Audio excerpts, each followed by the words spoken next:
नमस्कार। मेरा नाम प्रिया शर्मा है और मैं दिल्ली विश्वविद्यालय की छात्रा हूँ। आज एक बहुत ही शुभ दिन है। आज के दिन महापुरुष भीमराव अंबेडकर, भारत के संविधान निर्माता, समाज पुरुष, युग पुरुष और एक ऐसे प्रखर वक्ता और समाज की कुरीतियों से लड़ने वाले बाबा साहब भीमराव अंबेडकर का जन्म दिवस है, बर्थ एनिवर्सरी है।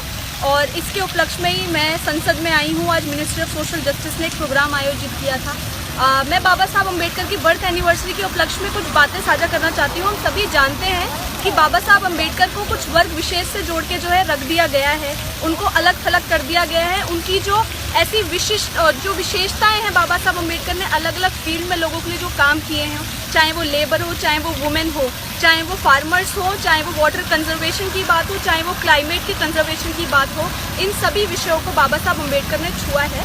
मैं एक एक करके थोड़ी सी बातें साझा करना चाहूँगी, जिससे कि हम सभी लोग जागरूक बन सकें और ये जो तुष्टीकरण की राजनीति होती है, इससे बच के हम अपने भारत को बचा सकें और बाबा साहब अम्बेडकर के सपनों का भारत का निर्माण कर सकें।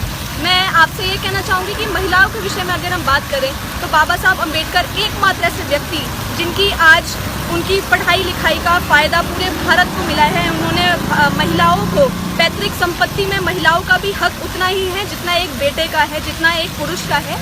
ये अगर अधिकार किसने दिलवाया है हिंदू कोड बिल के माध्यम से, तो वो बाबा साहब अम्बेडकर ने दिलवाया है। साथ ही अगर मैं किसानों के विषय में बात करूं, आज हम देखते हैं कि किसानों के विषय में बहुत बातें होती हैं, बट इसका जो फाउंडेशन है, इसकी जो नींव है, वो बाबा साहब अम्बेडकर ने रखी। चाहे वो खेतों के राष्ट्रीयकरण की बात हो, आज हम कलेक्टिव फार्मिंग की बात करते हैं। कलेक्टिव फार्मिंग की बात भी अगर हम देखें तो उस समय में बाबा साहब अम्बेडकर ने उसके बारे में बताया था कि किस तरीके से कलेक्टिव फार्मिंग बहुत इंपॉर्टेंट है। आज हम फार्मर्स के बजट की बात करते हैं, फार्मर्स के लिए बजट जो है और बजट से ज़्यादा हो, ये बाबा साहब अम्बेडकर ने बात की थी। बाबा साहब अम्बेडकर ने और ये कहा था कि जो लैंड होल्डिंग्स हैं, लैंड होल्डिंग रेगुलेशन एक्ट अगर हम बात करें तो ये भी बाबा साहब अम्बेडकर ने अपने तत्वों में कहा था। संविधान जब वो बना रहे थे उन्होंने ये बात कही और आज हम देखते हैं कि हमारे पास ये एक्ट भी है। और ऐसे ही अगर मैं बात करूं, बाबा साहब अम्बेडकर ने 1936 में मद्रास में दलित की सम्मेलनों में बाबा साहब अम्बेडकर ने कहा था, कम्युनिस्टों के विषय में आज हम सभी जानते हैं कि कम्युनिस्ट जो है उनकी फोटो लेके घूमते हैं और बाबा साहब अम्बेडकर उनके हैं, बाबा साहब अम्बेडकर उनके हैं, वो ऐसी बातें करते हैं। परंतु हम देखते हैं कि बाबा साहब अम्बेडकर पूरे भारत के हैं। उन्होंने ये कहा कि वो कम्युनिस्ट, वो वामपंथी लोग जो कि लेबर क्लास के नाम पे राजनीति करते हैं, ऐसे कम्युनिस्टों को वो बिल्कुल पसंद नहीं करते और उनका जो है बिल्कुल आदर नहीं करते, क्योंकि वो लोग सिर्फ लेबर क्लास के नाम पे राजनीति करते हैं। ऐसा बाबा साहब अम्बेडकर ने अपनी 1936 में हुई मैसूर में दलित वर्ग के सम्मेलन में कहा। ना ही ये सिर्फ शिक्षा के विषय में बाबा साहब अम्बेडकर की बात करें, हम सभी जानते हैं कि उनको 9 से अधिक भाषाएं आती थी।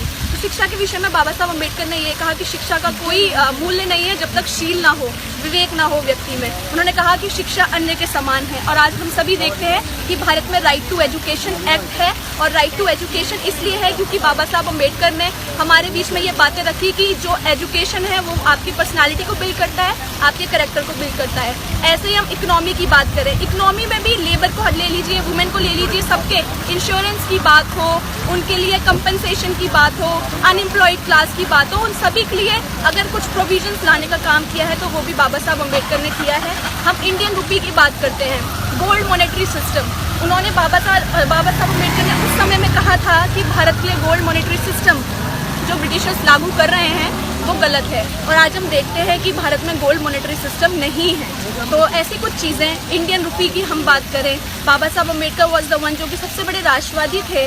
उन्होंने ये कहा कि किस तरीके से ब्रिटिशर्स ने 1838 से लेकर 1849 के समय में किस तरीके से जितना ब्रिटेन में जल कंजर्वेशन, वाटर कंजर्वेशन पर उन्होंने पैसा खर्च करा, उससे भी कम पैसा उन्होंने यहाँ पर ऐसी सुविधाएं लोगों के लिए काम करने में, उससे भी कम पैसा खर्च करा। तो हम देख सकते हैं कि किस तरीके से बाबा साहब अम्बेडकर ने ये चीज़ उजागर करी कि ब्रिटिशर्स भारत का शोषण कर रहे हैं उस टाइम पे। तो मैं यही कहना चाहूँगी कि बाबा साहब अम्बेडकर सिर्फ समानता की बात नहीं करते, वो स्वतंत्रता और संप्रभुता की भी बात करते हैं, बंधुता की भी बात करते हैं। और मेरा यही आग्रह है सब लोगों से जो भी सुन रहे हैं कि बाबा साहब अम्बेडकर को एक वर्ग विशेष से न जोड़ के पूरे भारत का महापुरुष हैं वो, उनको उस नज़र से देखें और उनके बारे में ज़्यादा से ज़्यादा पढ़ें, ताकि जो लोग राजनीति करते हैं हम उनको जो है करारा जवाब दे सकें। इसी उपलक्ष्य में आप सभी को पुनः धन्यवाद करती हूँ। बहुत बहुत धन्यवाद।